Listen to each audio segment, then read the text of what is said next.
क्या आप जानते हैं माँ राधा को किशोरी क्यों कहा जाता है? हेलो दोस्तों, मैं लताशा और आप देख रहे हैं हमारा चैनल ज्ञान। पौराणिक कथा के अनुसार ऋषि अष्टावक्र प्रकांड पंडित थे और माता सुजाता के पुत्र थे। ऋषि अष्टावक्र ने अपने पिता से शास्त्रों और वेदों का पाठ पढ़ते हुए अपनी माता के गर्भ के अंदर से ही अपने पिता से कहा कि शास्त्रों में ज्ञान नहीं है, ज्ञान तो हमारी अंतरात्मा में है, सत्य तो हमारे अंदर है, शास्त्र तो बस शब्दों का संग्रह है।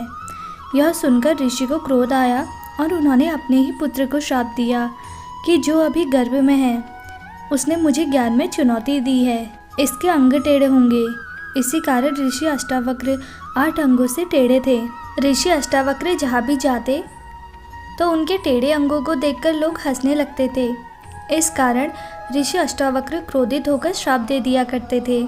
एक बार ऋषि अष्टावक्र बरसाना गए थे तो उनकी भेंट राधा रानी से हुई।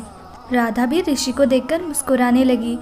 तब ऋषि अष्टावक्र ने क्रोध में राधा रानी को भी श्राप देना चाहा, लेकिन कृष्ण ने ऋषि अष्टावक्र से अनुरोध किया, एक बार राधा रानी के मुस्कुराने का कारण जाने। तब राधा ने ऋषि अष्टावक्र से कहा कि वह उनके टेढ़े अंगों को देखकर नहीं हंसी।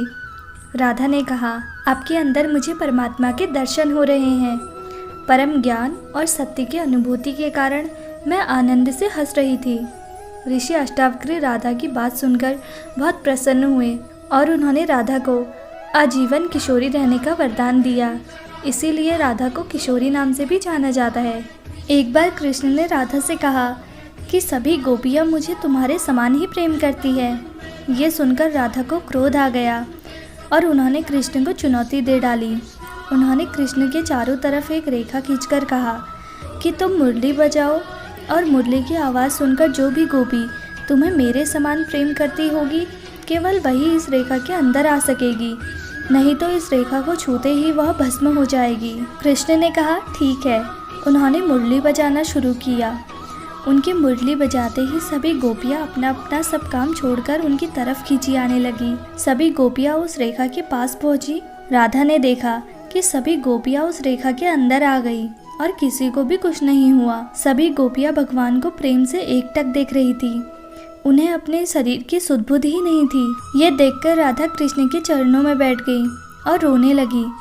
राधा कहती है कि मुझे क्षमा कर दो, मैंने तुम पर केवल अपना अधिकार ही समझा। ये देखकर भगवान कृष्ण ने उन्हें समझाया कि हे राधे, तुम भूल रही हो, तुम अपने वास्तविक रूप को पहचानो कि तुम कौन हो।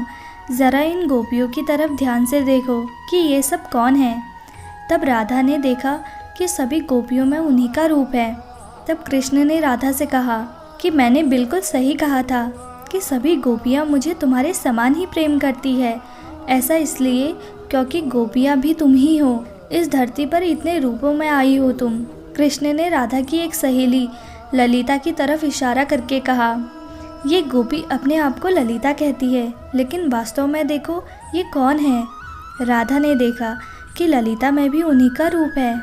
तब कृष्ण ने कहा, ललिता भी सिर्फ मुझसे ही प्रेम करती है, लेकिन वह जानती है कि मैं तुमसे प्रेम करता हूँ, इसलिए वह मेरी प्रसन्नता के लिए अपने प्रेम का बलिदान कर रही है।